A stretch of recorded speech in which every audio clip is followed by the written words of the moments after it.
Assalamualaikum warahmatullahi wabarakatuh. Berjumpa kembali dengan saya, Dr. Yuni Kusumastuti, yang akan mengulas terkait dengan aplikasi mikroorganisme pada industri yang memanfaatkan bioteknologi. Kali ini kita akan merefresh kembali apa itu mikroorganisme. Mikroorganisme merupakan suatu makhluk hidup atau organisme yang kecil, bahkan kita bisa dikatakan sangat-sangat kecil yang keberadaannya ada di sekitar kita.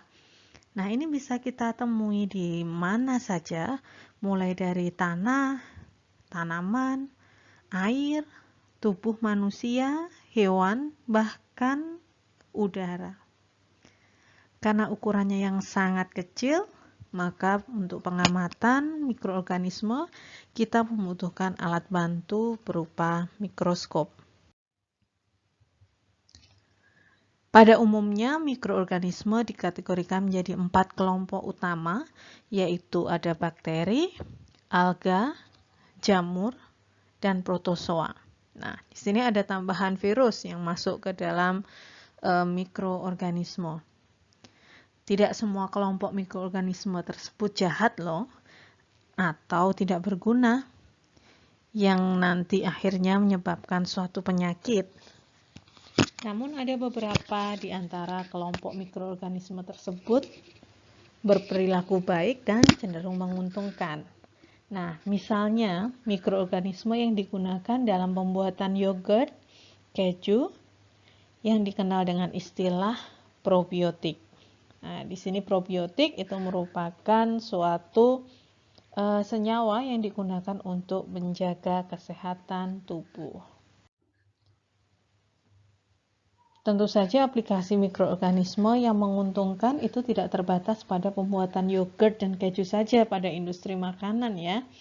Namun pada industri yang memanfaatkan bioteknologi di mana semua proses produksinya menggunakan jasa dari mikroorganisme itu sangat luas. Mulai dari renewable chemicals, bio-based polymer seperti bioplastik, kemudian ada juga bioproses dengan proses fermentasinya. Kemudian ada juga industri farmasi dengan enzim dan antioksidannya, sampai dengan industri kosmetik. Nah, khusus untuk bioenergi ya, secara konvensional pembangkitan energi yang telah dikembangkan saat ini adalah sistem anaerobic digester misalnya, yang memanfaatkan bahan-bahan organik seperti kelapa sawit, kelapa, jarak pagar, kotoran ternak, maupun sampah-sampah organik untuk menghasilkan biodiesel, bioetanol, dan biogas. Nah, teknologi konversi konvensional ini sangat cocok untuk dikembangkan di negara-negara berkembang seperti Indonesia.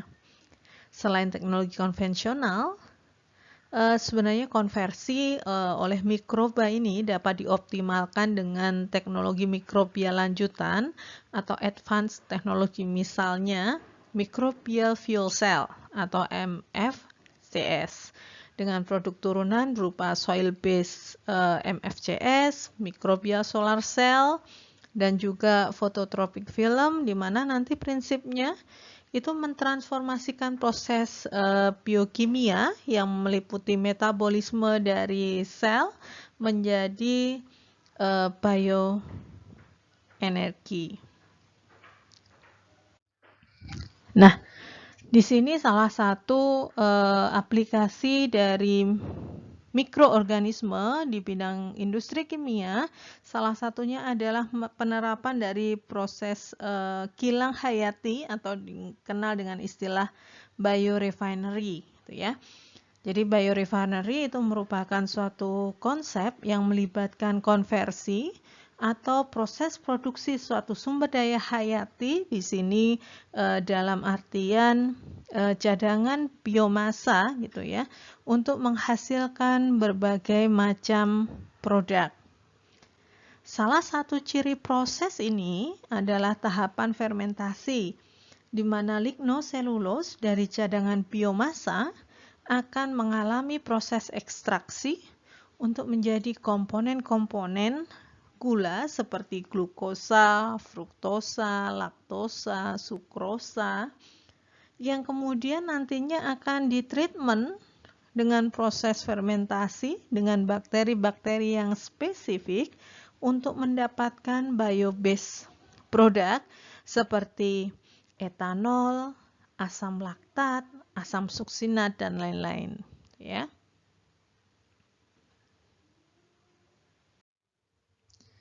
Nah, ini adalah salah satu slide yang menunjukkan komparasi proses produksi asam laktat ya. Di sebelah kiri ini menggunakan proses kimiawi yang berbasis dengan petroleum dibandingkan dengan proses pembuatan asam laktat dengan mengkonversi sumber-sumber terbarukan, khususnya selulose, dengan melibatkan reaksi enzimatis sakarifikasi.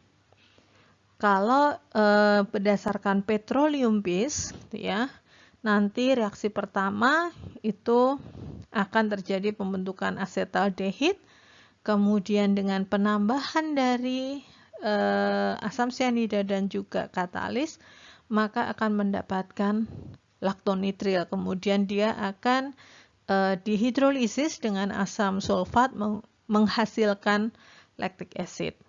Nah, bagaimana kalau prosesnya itu menggunakan sumber-sumber yang terbarukan, misalnya dengan selulosa?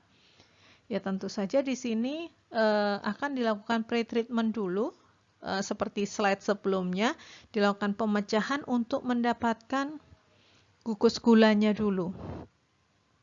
Nah, kemudian setelah kita mendapatkan senyawa glukosa, ya kan, nanti akan diubah dengan proses fermentasi akan mendapatkan asam laktat.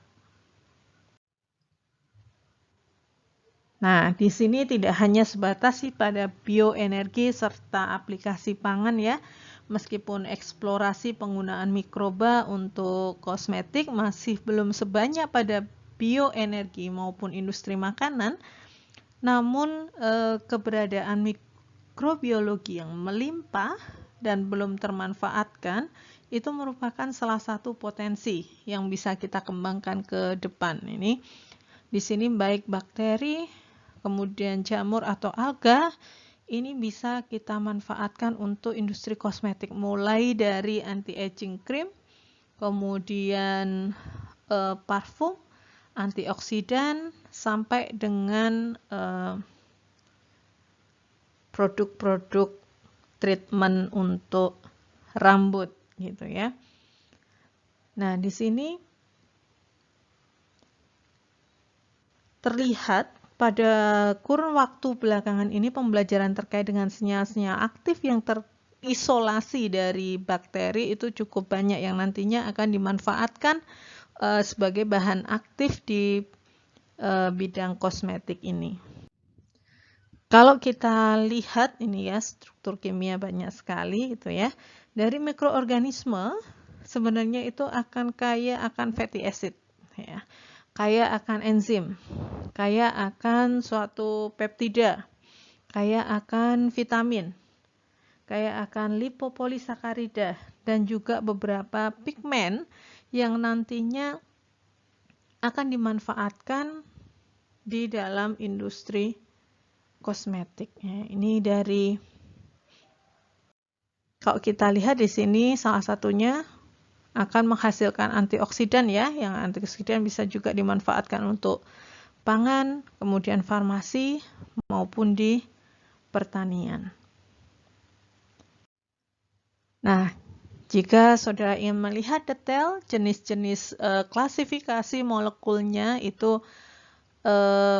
untuk pigmen misalnya ya, ini nanti akan dimanfaatkan sebagai antioksidan, komponennya nanti astaxanthin, kemudian spesiesnya itu Paracoccus atau Agrobacterium aurantiacum, ya, jenisnya adalah bakteri.